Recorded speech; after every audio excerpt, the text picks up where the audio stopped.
सर्व आंदोलनकर्त्यांची असणारी एक जबाबदारी आहे की त्यांनी हा लढा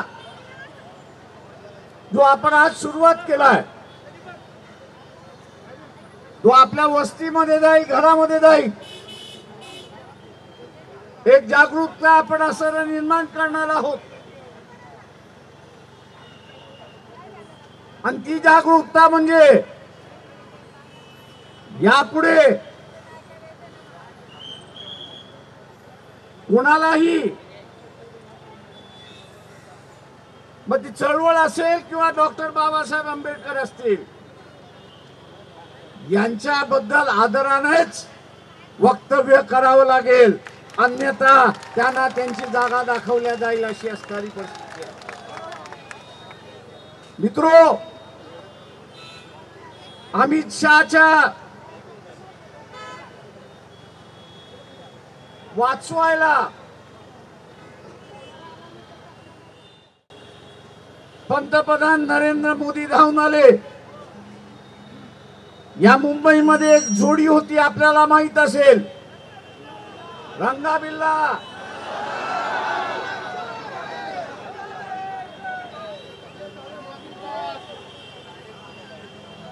आता हे रंगाबिल्ला एकमेकाला आता वाचवतात आहेत। आम्ही नरेंद्र मोदी यांना आश्चर्य सांगतो, काँग्रेसला जेवढ्या शिव्या द्यायच्या असेल तेवढ्या तुम्ही द्या, आम्हाला त्याच्यातला काही फरक पडत नाही। पण त्याच्यामुळे तुमचं चारित्र्य उज्ज्वल होता का? तर अजिबात नाही, हे लक्षात घ्या। तुमचं ढागळलेलं चारित्र्य जे आहे ते ढागळलेलंच आहे, हे आपण लक्षात ठेवलं पाहिजे। काँग्रेस असं म्हणतंय की बाबासाहेबांना पाडलं म्हणून बीजेपी सांगते। नरेंद्र मोदी, मी तुम्हाला असं विचारतो, या मुंबईतल्या, मध्य मुंबई मधल्या 52च्या असणाऱ्या लोकसभेमध्ये RSS आणि डावे पक्ष एकत्र होते की नाही ते असणाऱ्या सांगा। दोघांनी मिळून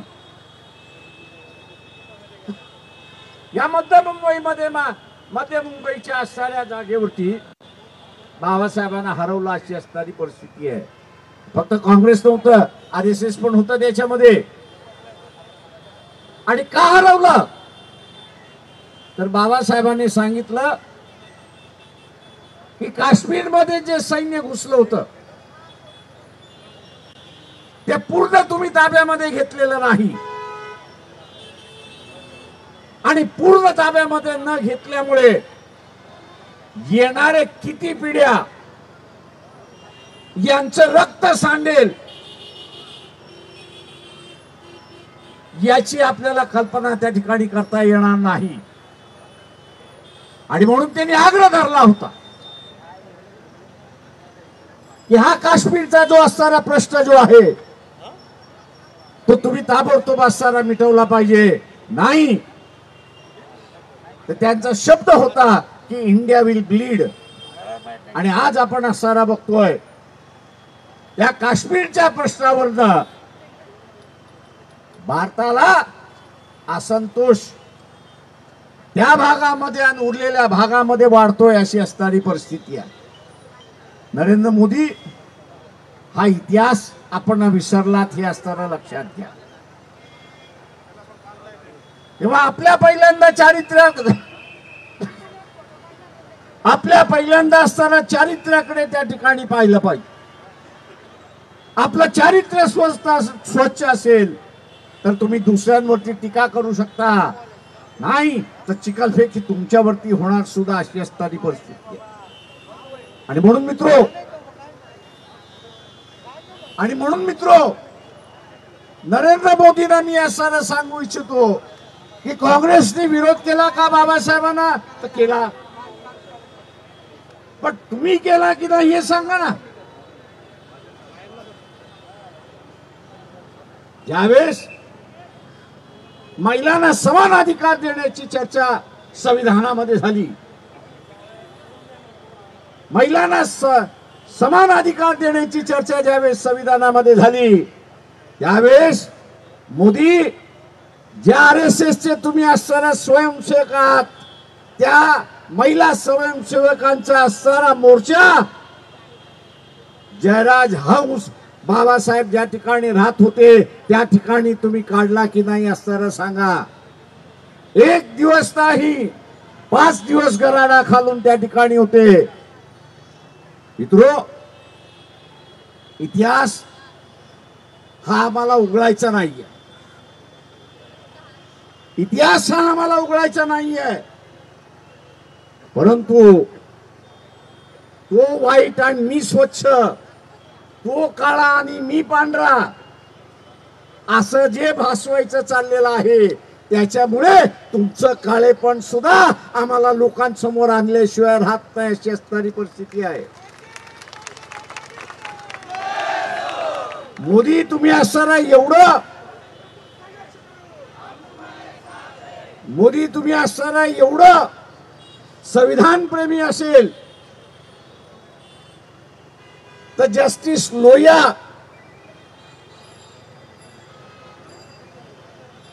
यांचा अंत कसा झाला याचं सांगा.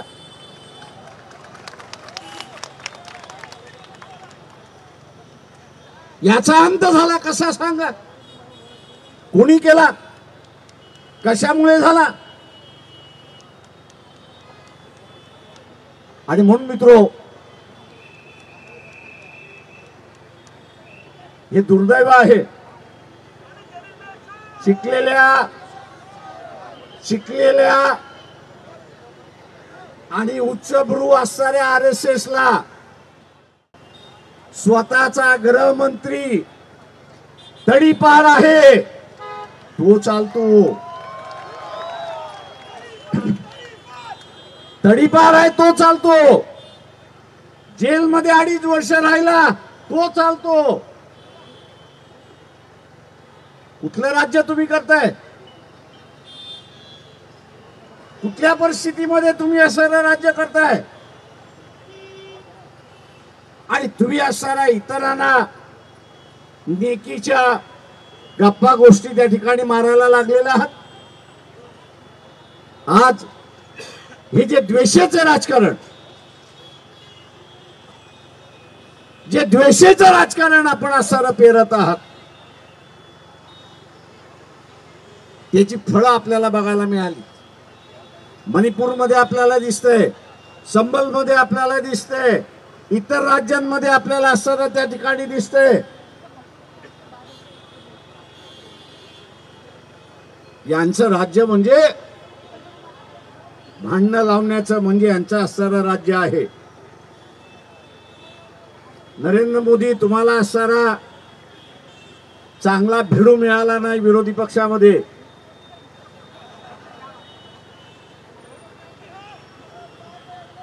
दुर्दैवाने संविधानावरच्या चर्चेमधला सरदार पटेल, जो भारतीय जनता पक्षाचा असणारा हिरो आहे, या सरदार पटेल यांनी पंडित जवाहरलाल नेहरू पंतप्रधान आणि गृहमंत्र्यांनी पंतप्रधानांना लिहिलेलं असणारं एक पत्र आहे. आणि ते म्हणजे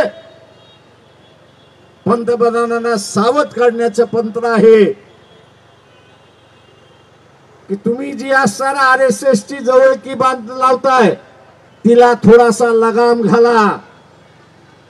कारण RSS असणारा तुमचं सरकार उलटून पाडणार आहे, कूप करणार आहे. सांगतोय कोण? सरदार पटेल नेहरूंना सांगतात. म्हणजे संविधान उलटून दाखवण्याचा असणारी भाषा त्यावेळेस पासून चालली. आणि म्हणून दुर्दैवाने मोदींना चांगला भिडू असताना त्या ठिकाणी मिळालेला नाही.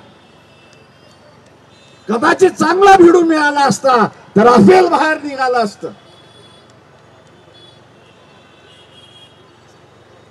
कदाचित इटलीच्या प्राईम मिनिस्टरचे असणारे संबंध त्या ठिकाणी निघाले असते. परंतु विरोधी पक्षामधला असणारा भिडू कमजोर आहे, कमजोर आहे आणि म्हणून मोदीचा फावलाय अशी असणारी परिस्थिती आहे. माझं आव्हान आहे की आपण मोदींना माझं असणारं आव्हान आहे की आपण गृहमंत्र्यांचा असणारा राजीनामा घेतला पाहिजे. वाचवण्याच्या भानगडीमध्ये पडता कामा नये.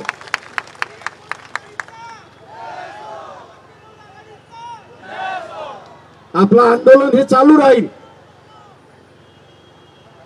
आपलं आंदोलन हे चालू राहील. आज आपण सुरुवात केलेलं आहे. आपलं आंदोलन हे चालू राहील, आज आपण सुरुवात केलेलं आहे. राज्यामध्ये आणि देशामध्ये आज हे आंदोलन पेटतंय. वेगवेगळ्या संघटना करतात आहेत, वेगवेगळे आंबेडकरी चळवळी करतात आहेत, वेगवेगळे राजकीय पक्ष करतात आहेत. त्यांचं आम्ही असणारं स्वागत करतो, त्यांचं आम्ही असणारं स्वागत करतोय. या देशामध्ये संविधान आणि बाबासाहेब हे आज अजरामर झाले तशी असणारी परिस्थिती आहे. मित्रो, आपण सगळेजण या ठिकाणी जमून आपली असणारी एक ताकद दाखवली, आपला आक्रोश जो आपण व्यक्त केला त्याबद्दल मी आपले सगळ्यांचे असणारा धन्यवाद या ठिकाणी मानतो. आपला असणारा आज हा जो आक्रोश मोर्चा आहे त्याची आपण असणारा या ठिकाणी सांगता करतो आणि शासनाला आणि नरेंद्र मोदी यांना असणारा आम्ही इशारा देतो आहोत की मनमानी कारभार जो चाललेला आहे, तुम्ही काँग्रेसला खिशामध्ये घालू शकता, तुम्ही इतर पक्षांना खिशामध्ये त्या ठिकाणी घालू शकता, हे लक्षात घ्या. त्यांच्यावरती इन्क्वायरी बसू शकता अशी का, आणि त्यांना इन्क्वायरी बसून तुम्ही असणारा मांजर केलेला याची सुद्धा मला जाणीव आहे.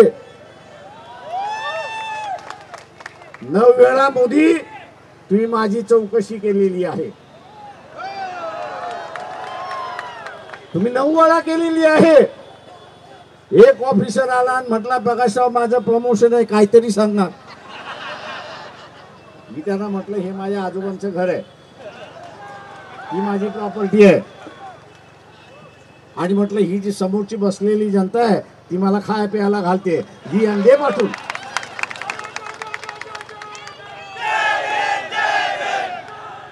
आणि म्हणून तुमचं हत्यार कुठलंही आमच्यावरती चालणार नाही, तुमचं कुठलंही हत्यार आमच्यावरती चालणार नाहीये. आम्ही लढायला उतरलो म्हणजे उतरलो. आणि म्हणून आपण काँग्रेसची मागणी मागितली म्हणून आम्ही मागणं मान्य करणार नाही.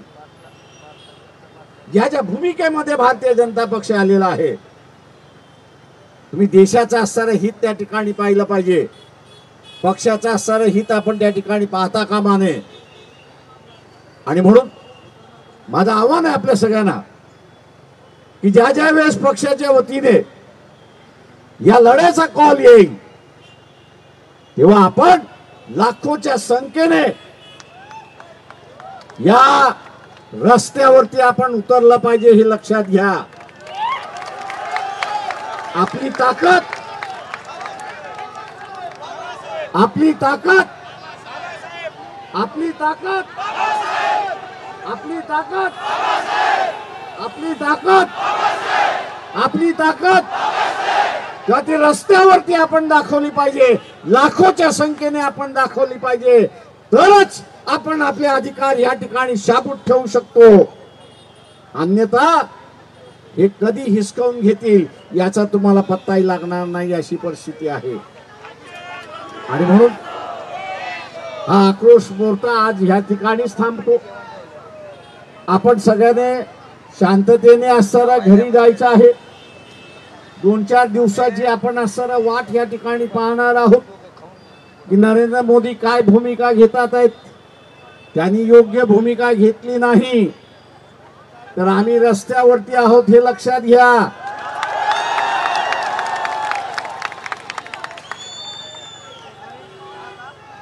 रस्ता हा रस्ता